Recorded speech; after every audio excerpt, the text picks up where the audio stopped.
Hello students, today we are going to talk about factors affecting second language acquisition. Second language acquisition अर्थात दूसरी भाषा का अर्जन करना या दूसरी भाषा को सीखना। दूसरी भाषा को सीखने में कौन कौन से ऐसे कारक हैं जो प्रभाव डालते हैं? Factors affecting second language acquisition. There are mainly two types of factors that affects second language acquisition. First is related to learners and second that is related to environment. Here today we are going to discuss about factor related to learner. First of all, age of the learner. Learner की आयु दूसरी भाषा को सीखने में अहम भूमिका निभाती है. It plays an important role to learn a new language. Many research findings declares that adults attain proficiency faster than little children. कि जो एडल्ट होते हैं वो छोटे बच्चों की तुलना में फास्ट या जल्दी सीखते हैं क्योंकि they are familiar with language system because they have already learned their mother tongue. Cognitively more mature than children. Cognitively means कि उनका जो ज्ञान है वो छोटे बच्चों की तुलना में ज़्यादा होता है. Affected by the pull of the mother tongue pronunciation. जो उनकी मातृभाषा होती है, मदर टंग होती है, उससे दूसरी भाषा को सीखने में उसका प्रोनाउंसिएशन कैसे करना है उसमें एडल्ट्स को मदद मिलती है. Children excels adults in pronunciation because they have flexible vocal organs, they are curious by nature. Flexible vocal organs छोटे बच्चों के होते हैं जिससे वो जल्दी किसी भी जो प्रोनाउंसिएशन है उसको सीख सकते हैं कि कैसे किसी शब्द का उच्चारण करना है. इसके लिए छोटे बच्चे के ऑर्गन्स काफ़ी हेल्पफुल होते हैं. Curious by nature because all students are curious. वो सीखने के लिए हमेशा जिज्ञासु रहते हैं. ये इनके लिए एक बहुत लाभ की बात है, फ़ायदे की बात है कि क्यूरियस होते हैं, इसलिए दूसरी भाषा को सीखना उनके लिए इजी और इंटरेस्टिंग हो जाता है. They have a facility for imitating sounds. Children imitate करना लाइक करते हैं. इमिटेशन की सहायता से वो साउंड्स को कॉपी करते हैं, साउंड्स को प्रोड्यूस करने की कोशिश करते हैं जिससे लैंग्वेज लर्निंग में उनको हेल्प मिलती है. Second factor is gender. Many research findings declare that there are differences between learning styles of male and female. Significant effect on how students learn a language. Girls display better abilities in learning a language than boys. Girls have more positive attitude towards the second language learning. Female students outperform males. Male से ज़्यादा वो language सीखने में perform करते हैं. Females more open to new linguistic forms. वो दूसरी भाषा को सीखने में ज़्यादा ओपन होती है, ज़्यादा रुचि दिखाती है as compare to man. Then we have another factor that is intelligence. Intelligence जैसा कि हम सभी जानते हैं कि कई तरह की IQ लेवल्स के हमारे पास स्टूडेंट्स होते हैं, लर्नर्स होते हैं. कुछ स्लो लर्नर होते हैं, some are mediocres, gifted, high IQ level students. तो ऐसे बच्चे अपनी अपनी गति से भाषा को सीखते हैं.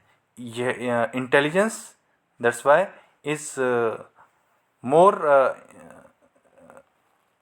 important factor of affecting second language acquisition. Then another factor, that is aptitude. Aptitude means potential of an individual to do something. कुछ इनबॉर्न होता है, कुछ पोटेंशियल कुछ की इनबॉर्न होती है. Ability to learn languages, innate powers ये decide करती है. Aptitude to learn languages, 4 independent abilities are there. First is phonetic coding ability, ability to perceive and memorise new sounds. सभी बच्चों की अपनी अपनी मेमोराइज करने की क्षमता होती है, और ये मेमोराइज न्यू साउंड को कैसे मेमोराइज करना है, कैसे इनको याद करना है, इससे भी लैंग्वेज लर्निंग पर प्रभाव पड़ता है. ग्रामेटिकल सेंसिटिविटी, अब ग्रामेटिकल रूल्स के रिगार्डिंग अवेयरनेस जो बच्चों में पैदा करनी है, हम करते हैं, उसका भी लैंग्वेज लर्निंग में प्रभाव पड़ता है. Rote learning ability, ability to learn association with sounds and meanings rapidly, कि किस साउंड को क्या मीनिंग दिया जाता है, किस साउंड का क्या अर्थ है, इसका जब बच्चे इसको लर्न करते हैं, इसका उनको पता चलता है, तो इसका भी लैंग्वेज लर्निंग में प्रभाव पड़ता है. Inductive ability,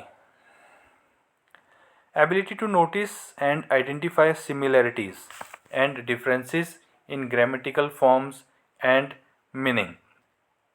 notice and identify similarities and differences, तो ग्रामेटिकल जो भी फॉर्म्स और जो भी मीनिंग्स होते हैं, उसको वो नोटिस करते हैं और आइडेंटिफाई करते हैं कि कौन सिमिलर है और किस में अंतर है. Another factor is attitude. Attitude is a mind set of the learner. जो भी लर्नर होते हैं, उनके एटीट्यूड का सेकेंड लैंग्वेज लर्निंग पर काफ़ी गहरा असर पड़ता है. Because attitude of the learner towards members of the target language group plays an important role. Attitude of the learner decides that in what time period they are going to achieve their target. अगर attitude हमारा positive होगा towards learning, तो सीखने में कम समय लगेगा. अगर हमारा सीखने के प्रति नेगेटिव एटीट्यूड होगा, तो हम देरी से सीखेंगे या सीखने में ज़्यादा समय लगता है. Learners own culture influences acquisition of the second language. Learner का जो अपना एक कल्चर होता है, अपना एक ट्रेडिशन होता है, उनका एक अपना जो वे होता है, उसका भी सेकेंड लैंग्वेज लर्निंग में असर पड़ता है. Language acquisition of the learner influenced by attitudes of a number of people. Language acquisition of the learner influenced by attitude. ये एटीट्यूड जो है लोगों का प्रभाव डालता है कि वो किस गति से सीखेंगे, कैसे सीखेंगे. जैसे the learner, the teacher, the learners peers, parents, कि लर्नर कैसा है, उसके ऊपर डिपेंड करता है कि वो कितनी देर में सीखेगा, कितने समय में सीखेगा. टीचर के ऊपर डिपेंड करता है कि टीचर के प्रति बच्चे का एटीट्यूड कैसा है, टीचर का एटीट्यूड बच्चे के प्रति कैसा है. तो उससे भी डिसाइड होता है कि लर्निंग कैसी होगी. लर्नर्स के पीयर्स, जो उसके साथी होते हैं, वो कैसे है, उनका लर्निंग के प्रति एटीट्यूड कैसा है, उससे भी लर्निंग में मदद मिलती है. पेरेंट्स का क्या रोल रहता है बच्चे के प्रति, वो उनका जो एटीट्यूड है वो पॉजिटिव है कि नेगेटिव है, उनको लर्निंग के प्रति अवेयरनेस है या फिर नहीं है, ये भी डिसाइड करता है कि बच्चे कैसे भाषा को सीखेंगे. Personality disposition, personal traits, personality of an individual. एक इंडिविजुअल की पर्सनैलिटी से भी ये डिसाइड होता है कि वो भाषा को कैसे सीखते हैं. सेल्फ एस्टीम अर्थात स्वाभिमान. रिसर्च फाइंडिंग्स, कई रिसर्च में फाइंड किया गया है, feeling of self worth influences the learners performance significantly. अगर कोई अपने स्वाभिमान, अपने आप को अपने ऊपर विश्वास करता है तो वो जल्दी सीखता है, उसके सीखने पर उसका सकारात्मक प्रभाव पड़ता है। अगर कोई अपने ऊपर अपने अंदर अपने प्रति हीन भावना रखता है तो वो सीखने में ज़्यादा समय लेता है या वो नहीं सीख पाता है, जो कि अक्सर देखने को मिलता है। Extroverts better language learners than introverts. Extroverts means जो खुलापन रखते हैं, जो खुले विचारों के होते हैं, दूसरों के सामने अपने विचारों को शेयर करने में नहीं हिचकते हैं, उनको सीखने में कोई कठिनाई ज़्यादा नहीं आती है, वो बेटर वे में सीखते हैं एज कंपेयर टू इंट्रोवर्ट्स जो कि दूसरों के सामने ज़्यादा बातचीत करना पसंद नहीं करते हैं, जो कि खुलेपन के नहीं होते हैं। पर्सनैलिटी डिस्पोजिशन, इसी में anxiety is the main factor of learning new language. Language learning affected anxiety level of learners. Facilitating anxiety helps the learner face the challenge of the new task successfully. अगर कोई अपनी anxiety को दूर करता है, जो एंग्जाइटी मीन्स डर, fear of failure, अगर वो उसको दूर करता है तो उसे सीखने में मदद मिलती है और वो अपने काम में कामयाब हो जाता है। अगर वो अपनी एंग्जाइटी को दूर नहीं करता है तो सीखने में उसको मदद नहीं मिलती है और वो डिमोटिवेट होता रहता है। Risk taking, good language learners takes risk, they are risk takers. Make guesses not ashamed, वो गैस करते हैं, बातचीत करते हैं, शाइनेस उनमें कम होती है। Not ashamed of making mistakes, गलतियां करने से वो नहीं डरते हैं।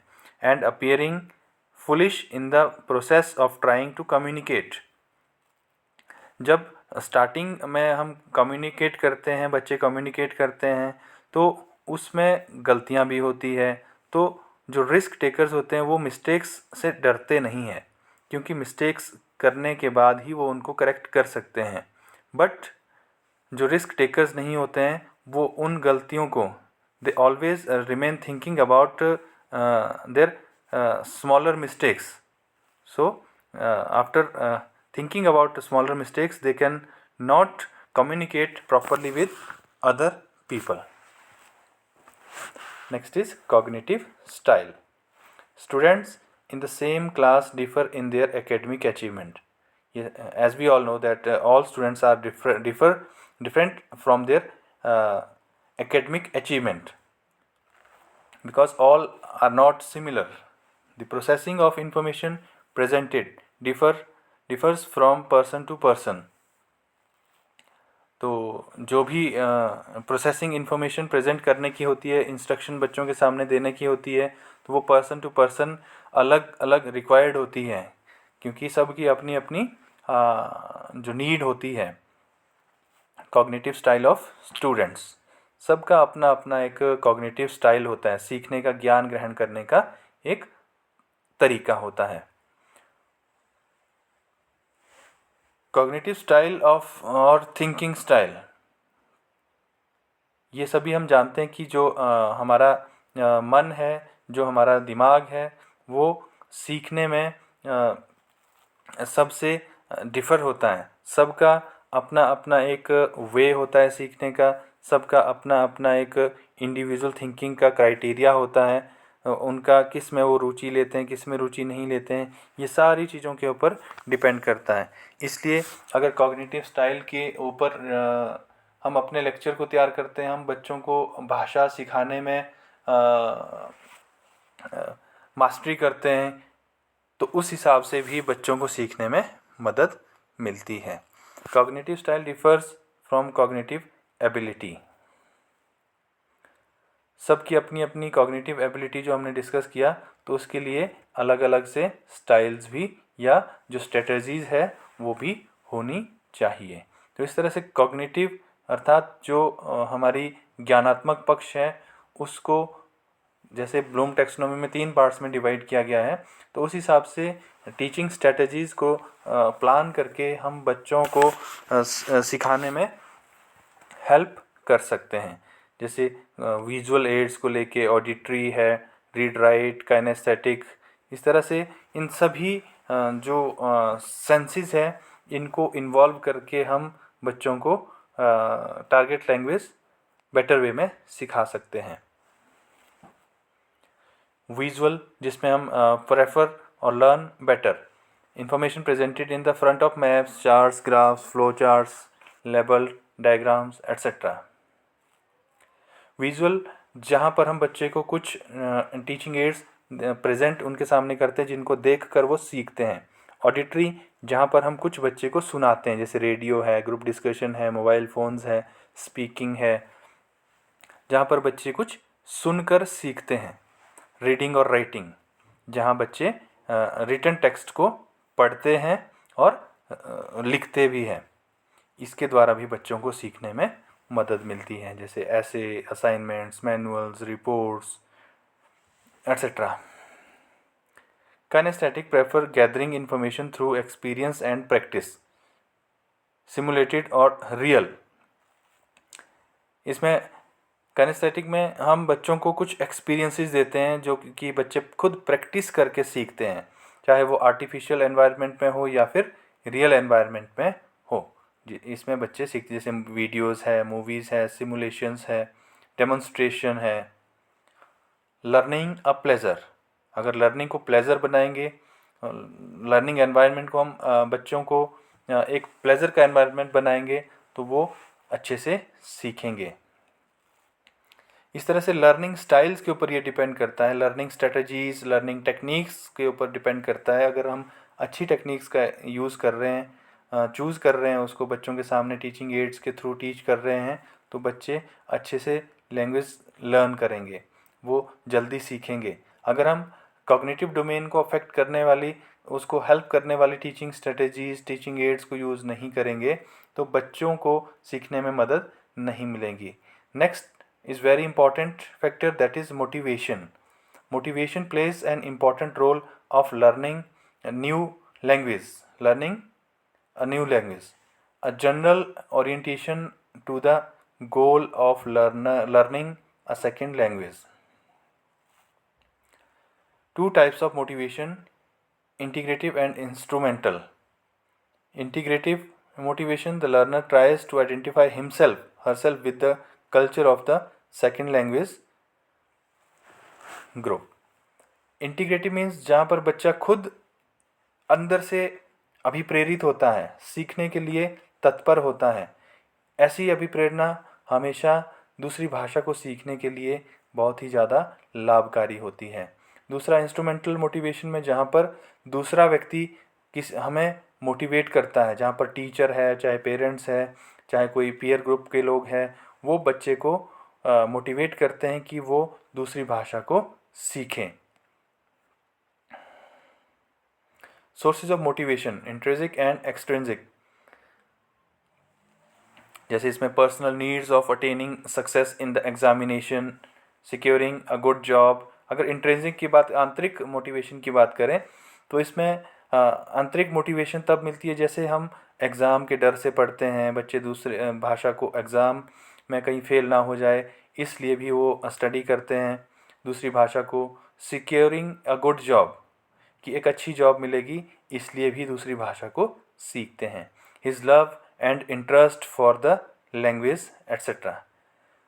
अगर दूसरी भाषा के प्रति प्रेम बच्चे का है तब भी ऐसा होता है, या दूसरी भाषा को सीखने में उनकी रुचि है तब भी हम उसे इंट्रिंसिक मोटिवेशन में काउंट करेंगे, जिससे कि बच्चे को सेकंड लैंग्वेज एक्विजिशन में हेल्प मिलती है।